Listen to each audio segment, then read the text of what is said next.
So, ito nga yung ganap kahapon guys. Dahil birthday ko ay nag-celebrate kami sa Candon City.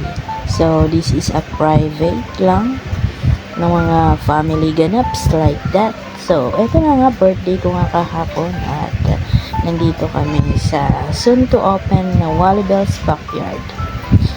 Private siya guys, kaya eto, dito na ako nag-celebrate. At ito na nga yung lola ko. Nauna nang mag-swimming. Tapos kami kumakain. Ito yung mga guests ko kahapon. Mga bisita. So, yun na yung ate kong kagigising lang ata. Charot. So, this is my family, my friends, my cousins, lola, and so on.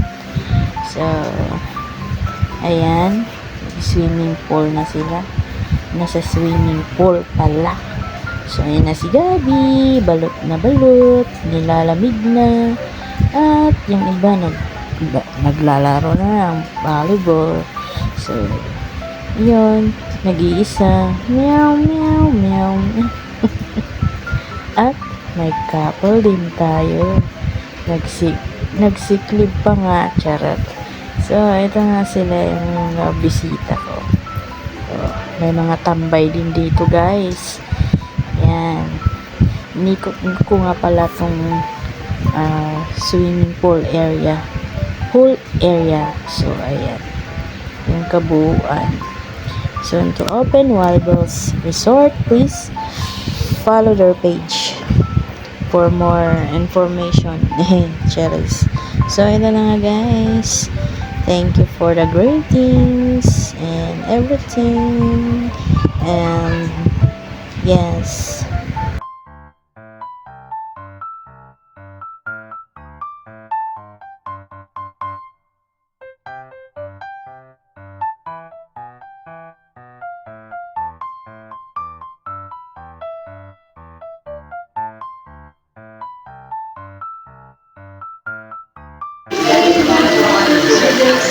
Meow, meow, meow, meow.